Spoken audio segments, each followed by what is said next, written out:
Olá pessoal, tudo bem? A gente está aqui em mais um episódio do podcast Saúde Delas. Estou aqui com a Mariana, minha colega, e com a nossa convidada especial, Marcela Brolini, que é formada médica pela Unidep aqui e residente em GO, aqui no São Lucas, isso? Isso, perfeito. Obrigada pela presença. Hoje a gente vai conversar sobre vários temas também da saúde da mulher. E antes de começar, assim, conta pra gente um pouquinho o que te levou a ir para essa área? De onde que surgiu essa vontade? Então, boa noite. Obrigada pelo convite. Me senti muito lisonjeada e feliz pelo convite de vocês. Eu não lembro quando que eu escolhi fazer medicina, assim. Eu acho que eu era bem pequena e sempre quis fazer. Quando eu entrei na faculdade, eu não queria fazer GO. Eu não gostava, não, de jeito nenhum. Deus me livre, fugia.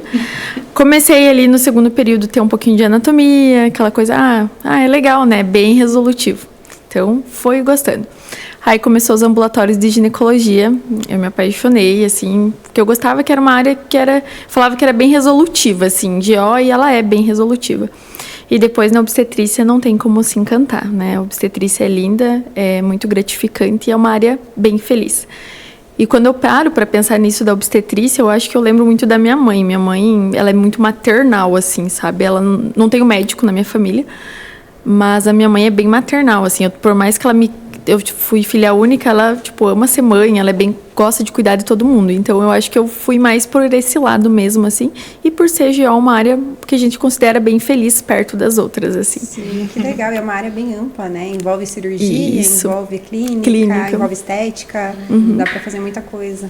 E como parece que as histórias se combinam, né? Ninguém entra na faculdade querendo GO e parece que é a GO que escolhe a gente, né? Isso, perfeito. É isso aí. A nossa entrevistada, outra também ginecologista e obstetra, falou a mesma coisa, que ela entrou na faculdade sabendo que a única coisa que ela não queria era GO e foi o que ela se apaixonou. É que não tem como não se apaixonar, né? Principalmente pela obstetrícia, assim. É um processo, você vê, o nascimento é uma das coisas mais lindas que tem, assim. Você vê aquela família, o novo bebê, assim, é perfeito.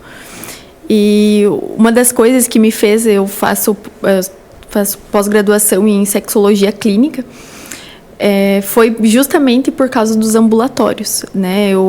A gente atendia muito ambulatório e a maioria das queixas da paciente continua sendo pela sexualidade. E ninguém, ligava para as queixas delas, sabe? A gente trata isso como... ignora muitas vezes as queixas. E eu, quando estava no internato, eu falei, eu vou fazer uma pós-graduação nisso, eu vou cuidar desses pacientes. E eu me formei, deu 2 meses, eu já entrei na pós-graduação. Então, antes de passar na residência, eu já entrei na pós, porque eu queria fazer GO mesmo, então não iria perder. Já fui fazendo um negócio que era o que eu queria, assim. Que legal. E essa área da sexualidade feminina vem ganhando mais destaque, né? A gente tem perdido um pouco dos tabus de falar sobre isso. Ainda tem muito mesmo. Tem muitas pacientes que você aborda, assim, não querem conversar, mas... devagar a gente vai abrindo, assim, espaço. E principalmente aqui em Pato Branco a gente não tem muitos profissionais que trabalham com isso. Então, devagarzinho, assim, a gente vai criando um espacinho e vai colocando, assim. E como que essa área da sexualidade é vista, no início ali, na adolescência, na pré-adolescência? Como é que é o atendimento das pacientes mais jovens? Então, assim... Primeiro que quando a gente vai falar em adolescente e jovens, a gente vai tratar a sexualidade, mas a gente tem que começar antes. Os pais que vão ouvir, eles não vão concordar comigo. Eles acham que quando a gente fala de sexualidade, a gente precoce com as crianças na escola, a gente vai estar falando sobre sexo com a criança. Incentivando o ato sexual. Mas sexualidade e sexo são coisas diferentes. Quando a gente tem que conversar, eu falo sempre que a gente não pode começar quando uma das perguntas é quando que eu vou começar a conversar com meu filho adolescente, né, sobre sexo. Você tem que começar a conversar antes, né? Você não vai chegar e ele esperar acontecer alguma coisa para daí você conversar. Eu falo sempre que começa no período infantil mesmo, assim. Por quê? Porque as crianças, a gente tem que ensinar elas sobre as partes do corpo. A gente vai ter que ensinar elas a orientação, a gente ensina a cor, ensina várias coisas. Então, o principal disso, e eu falo e reforço, é para proteger de abuso sexual infantil. Por isso que a sexualidade é tão importante a gente falar nas escolas. Por quê? Porque a maior parte de abuso ocorre dentro de casa, ocorre pela família. Então, se você não ensina essa criança a nomear as partes íntimas, nomear quem pode ver ela, quem pode tocar, o que é um toque, ela não vai saber, porque ela, na cabeça dela, um tio, um vô, um padrasto, alguém ali não vai fazer mal. Então, começa aí.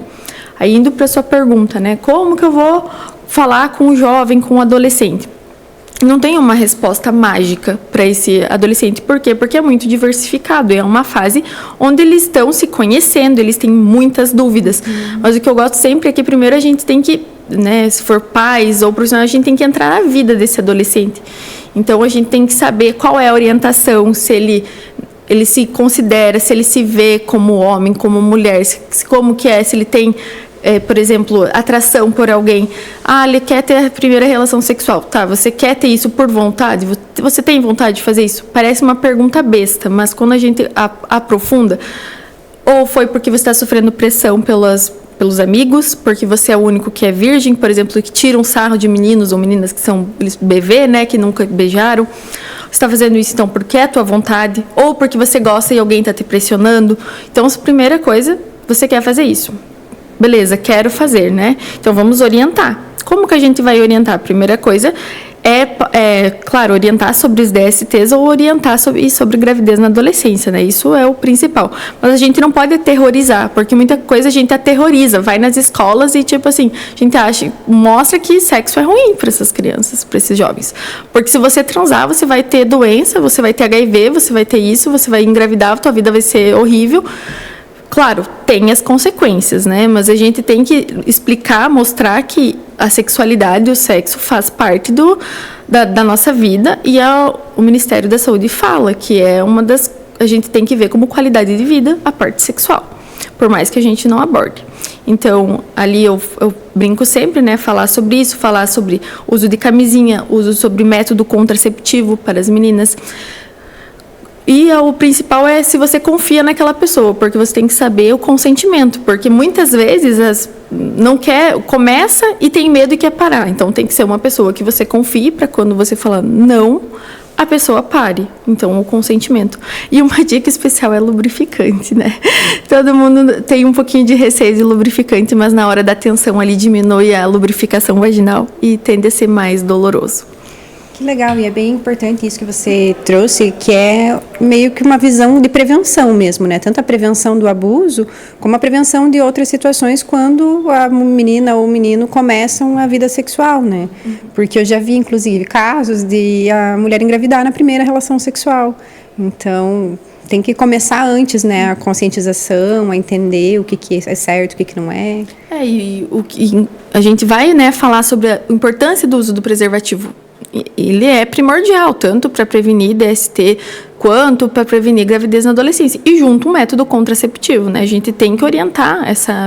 E os adolescentes, assim, a gente agora prefere aqueles métodos de longa ação para esses adolescentes. Por quê? Porque às vezes elas esquecem de tomar uma pílula.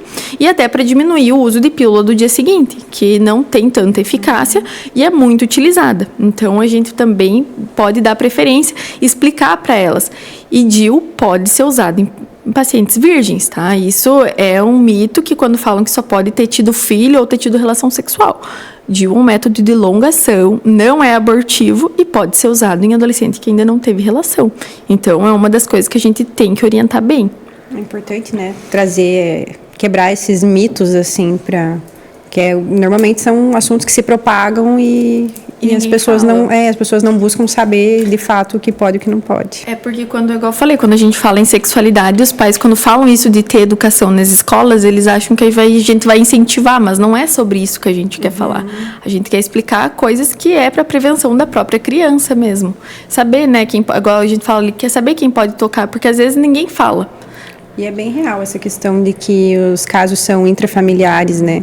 Eu trabalhei na vara da infância aqui em Pato Branco durante 2 anos e quase todos os casos assim, que passavam a maior parte, né, é da família. E uma criança, ela não vai saber que aquilo é um abuso, ela não vai saber. E abuso não é só penetração, a gente tem que saber que abuso não sofre só por colocar um dedo, um pênis, alguma coisa dentro dos órgãos genitais, tá? Então, o abuso vem muito além disso, né? Um toque, uma conversa já vem ali. Então, a gente tem que explicar isso para a criança, senão ela não vai saber.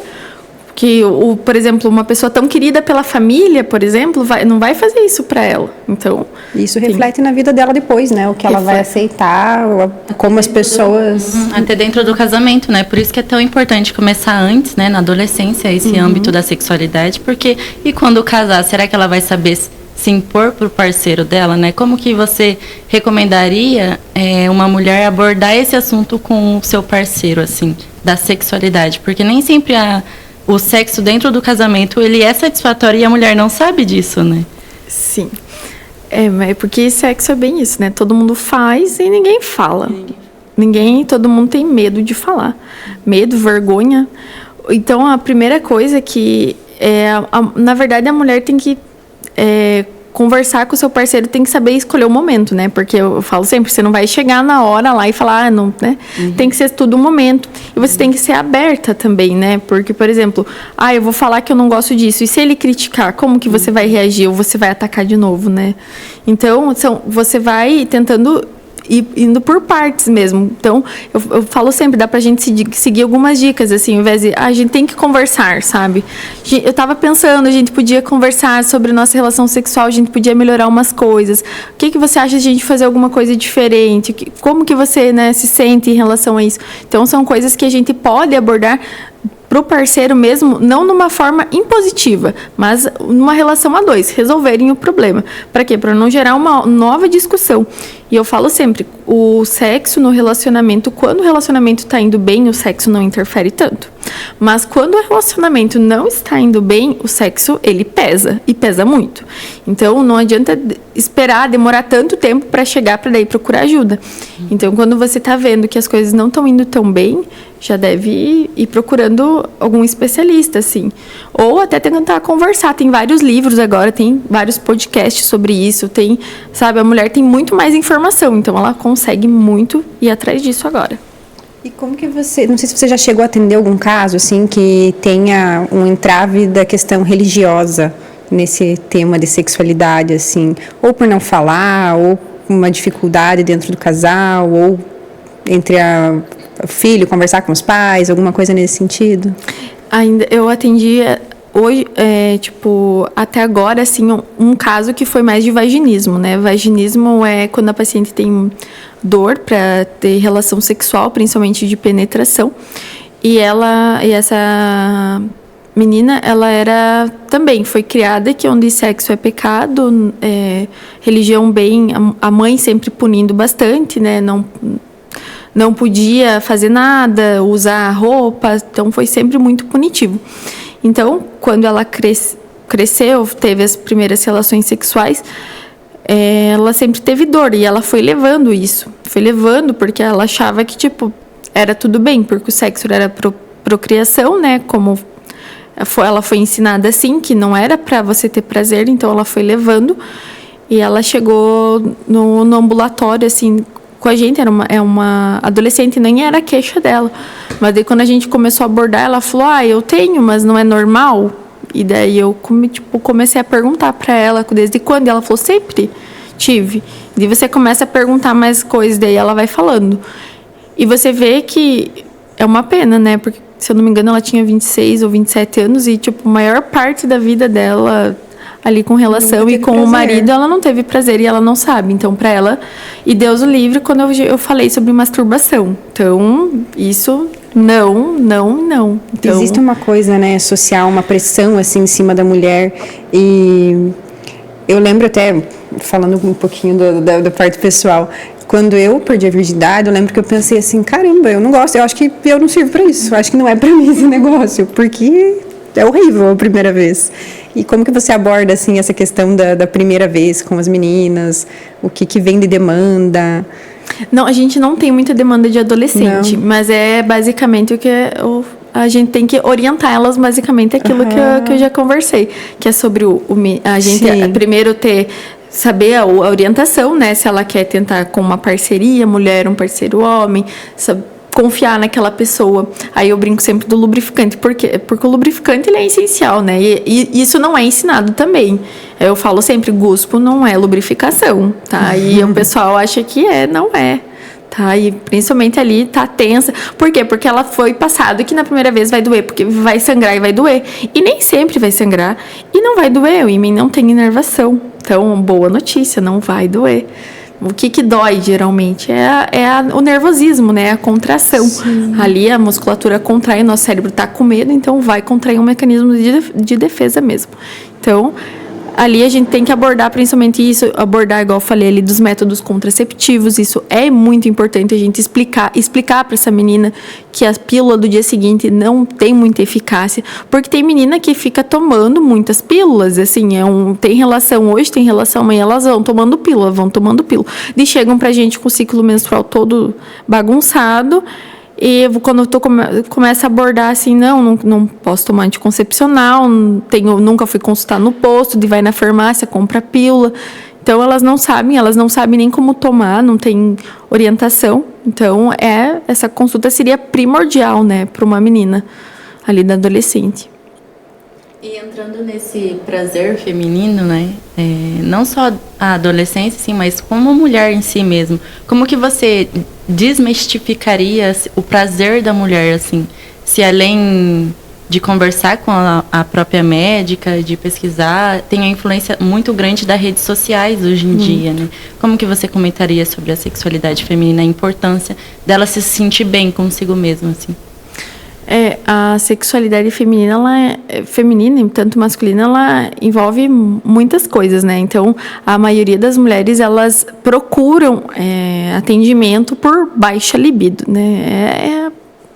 O básico, assim, eu não tenho vontade, não quero, por mim ficava sem a grande maioria. E o que elas querem, que elas vêm na consulta, querem repor testosterona, né? Porque elas viram na rede social que repor hormônio melhora a libido, né? E eu não prescrevo, assim, eu só prescrevo quando é fundamentado mesmo. Eu começo a conversar com elas e eu vou explicando, assim, porque eu costumo falar que a libido é uma pizza, né? A gente vai tirando fatia por fatia. Então, a gente tem a fatia da autoestima, é uma das coisas, porque uma mulher que não se sente bem, não se sente bonita, como que ela vai ter uma relação sexual prazerosa? Primeiro que ela não vai querer que Deus o livre acenda a luz, que alguém veja o corpo dela. E a autoestima não é só para isso, né? A autoestima que nos motiva, né? Se uma pessoa, não, por exemplo, não se arruma, não quer lavar o cabelo, tá meio... Como que ela vai querer ter uma relação sexual com o outro? Porque a relação sexual é isso, você tem que se doar pro outro. Libido, então, também. Então, tem essa parte. Tem a parte de como que você tá. Você tá cansado?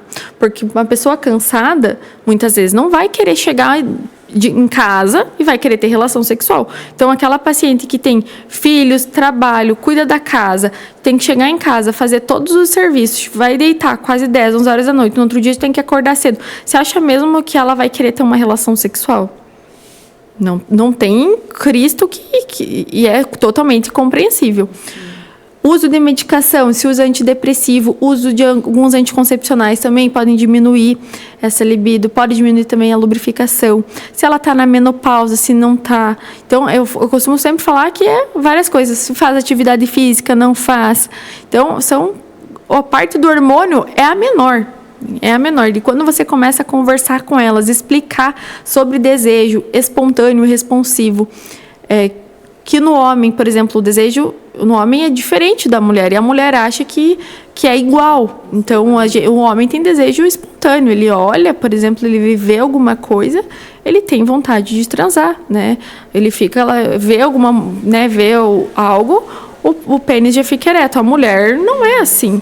Pode ser isso no início do relacionamento, isso na fase da paixão, mas depois não tem mais isso não. Tem o ciclo da resposta sexual. Eu explico em quase todas as minhas consultas. E quando eu explico isso, elas saem vendo que elas não têm baixa libido. Por quê? Porque o ciclo de resposta sexual da mulher, ela muda bastante. A mulher, ela não tem algo para daí ela sair do desejo e ela ter a vontade. A mulher, a gente fala que ela está numa fase de neutralidade, ela precisa sair dessa neutralidade, que pode ser por estímulo físico, estímulo visual, estímulo sonoro, não sei, alguma coisa que vai tirar ela desse estímulo, e aí ela vai ter o desejo. Então, primeiro ela tem que ser estimulada para daí ter o desejo.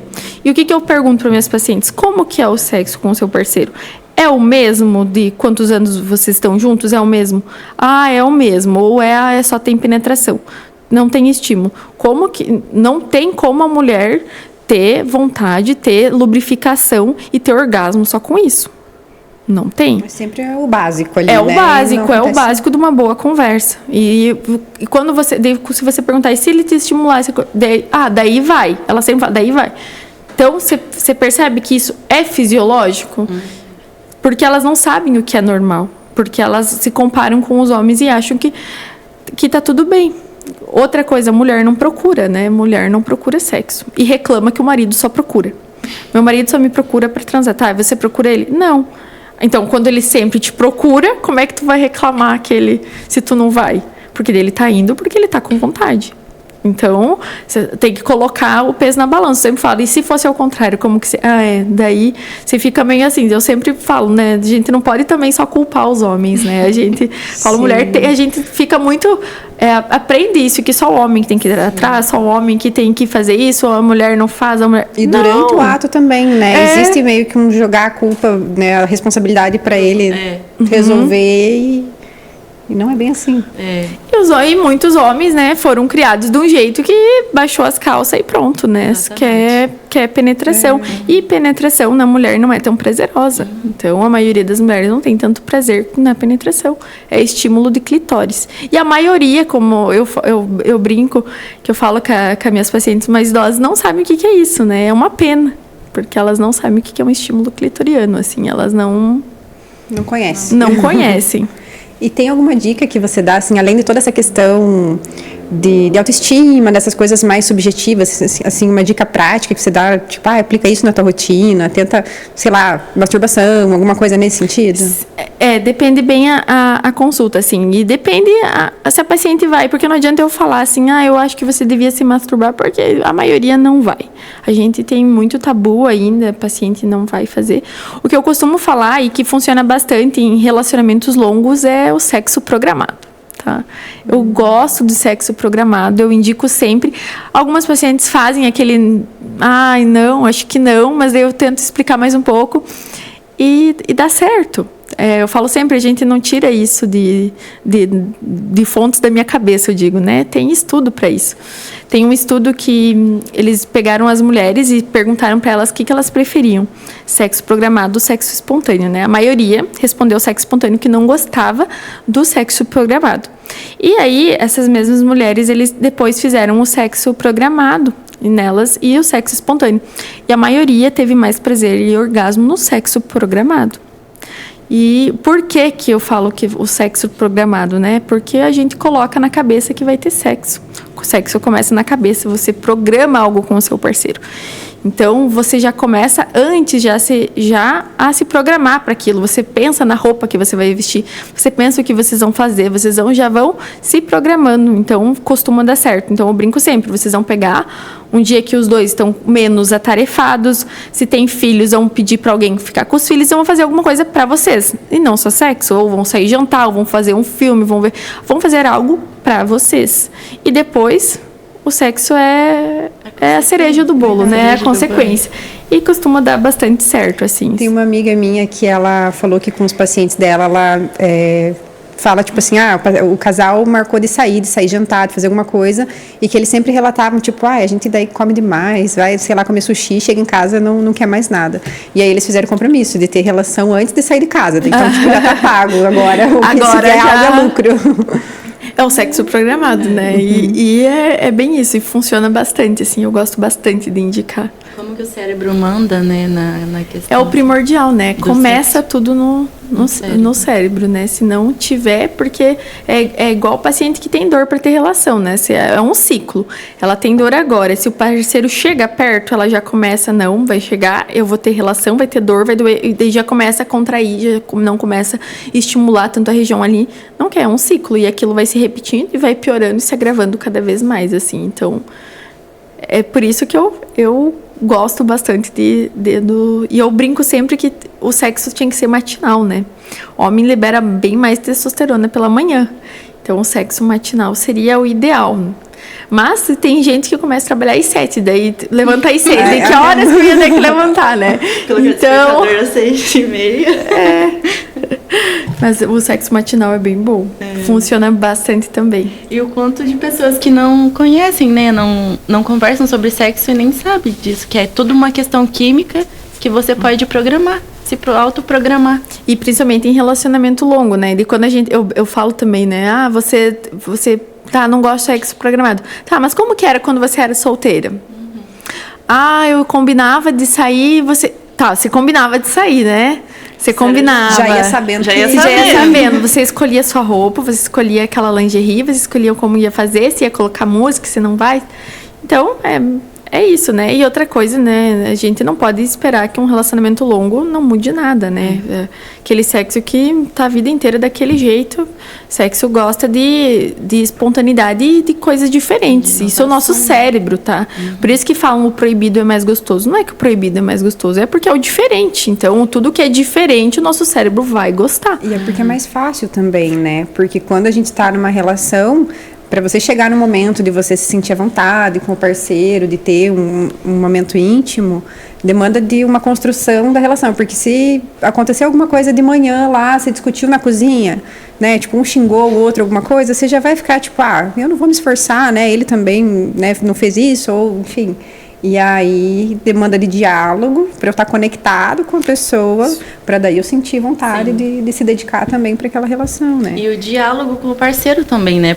Que o homem entenda, que o seu parceiro entenda que se o dia inteiro não foi tão legal, quando chegar à noite, não. Eu tenho até um post que eu fiz no meu Instagram, que é o sexo começa num bom dia, né? É isso. E é bem isso, né? Você não espere que chegar à noite e não fez nada, brigou com a sua esposa, não...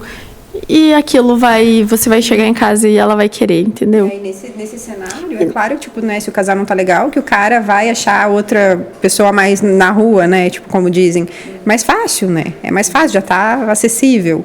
E a mulher da mesma forma, se vem algum outro cara e, né, elogia, de alguma forma valoriza ela, também já abre uma porta para que ela se sinta atraída, né, então a conexão é fundamental, né, para manutenção. E a conexão agora dos parceiros estão cada vez menos, né? Então... Sim, tem falado muito isso de relacionamento aberto. Não sei se tu já chegou a atender alguma demanda que ainda não, mas tem bastante mesmo. Eu ainda não consigo conceber essa ideia na minha cabeça. Mas... É que é novidade, né? E vem muito no modismo, né? Então... É uma nova moda do momento, alguns aderem. Eu também não gosto. Não sou adepta, mas respeito quem é. E para mulher com mais idade, já na terceira idade, como é que é essa questão da sexualidade? Porque a questão da menopausa influencia, né? Na libido e tudo mais. Mulher na menopausa, a gente tem que ver tem que conversar também sobre o parceiro, né? Porque a gente tem os dois lados, tanto a mulher que tá sofrendo, porque às vezes o esposo, né, tá fazendo uso de algumas medicações, quer ter relação, ela não consegue porque tem dor. Então, e tem aquela proposta do ninho vazio, os filhos saíram, aquela paciente está mais depressiva, não. Então, isso a gente tem que abordar, né? Abordar ali, se tiver uma terapia de reposição hormonal, a gente fazer lubrificação. E aí a gente também tem aquilo da mulher, né, que muitas vezes está saudável e é o esposo que está doente, né, então, que acontece bastante, porque o homem, né, mais velho, ele tem bem mais doença cardiovascular. Então, tem que abordar as duas coisas. A gente não pode abordar uma mulher de terceira idade só ela. Tem que abordar os dois e mostrar para eles que sexo vai além da penetração. Porque muitas vezes o homem não consegue mais ter penetração e aquilo frustra o casal, mas o sexo vai além da penetração. Você tem formas para obter prazer, que eu falo sempre que não é só com a penetração em si. E com o idoso também costuma funcionar o sexo matinal. Porque eles acordam, né, ali, o homem tende a ter mais ereção ali pela manhã, então funciona mais o sexo matinal pro idoso também. E ajudar junto, falar mais uma vez, eu falo sempre para as mulheres principalmente usar bem mais lubrificante, né? Elas são contra e elas têm vergonha de comprar, então para essas mulheres a gente pode usar o bom e velho óleo de coco, né? Óleo de coco, um ótimo lubrificante, não altera o pH vaginal e pode ser usado. Faz uma melequinha ali, mas tudo bem. Pode ser usado. Lava depois e tá tudo certo. É isso aí. Entrando na questão da patologia, assim, eu acho que é mais uma curiosidade pessoal mesmo, assim, por amigas mesmo ao meu redor comentarem na dor na relação, né? A endometriose. Quais os principais sinais, assim, que seriam para procurar ajuda ou para falar que a dor da relação seria responsável também por uma suspeita de endometriose? A endometriose, ela causa não só dor, né? Ela causa inúmeros outros sintomas que pioram, né, a saúde da mulher, mas ali na relação sexual em si é principalmente a dor para ter relação. A dor principalmente é de profundidade, então é dependendo a posição da paciente. Tem alguns casos de paciente que tem dor após a relação sexual também, que é pelos focos de endometriose, mas principalmente a gente suspeita quando a paciente fala, tô de 4, alguma coisa mais profunda, eu sinto muita dor. Melhora a posição e melhora a dor. Sim, melhora, tá? Porque é principalmente ali os ligamentos ali onde tá mais inflamado pela questão da endometriose, a gente pensa mais.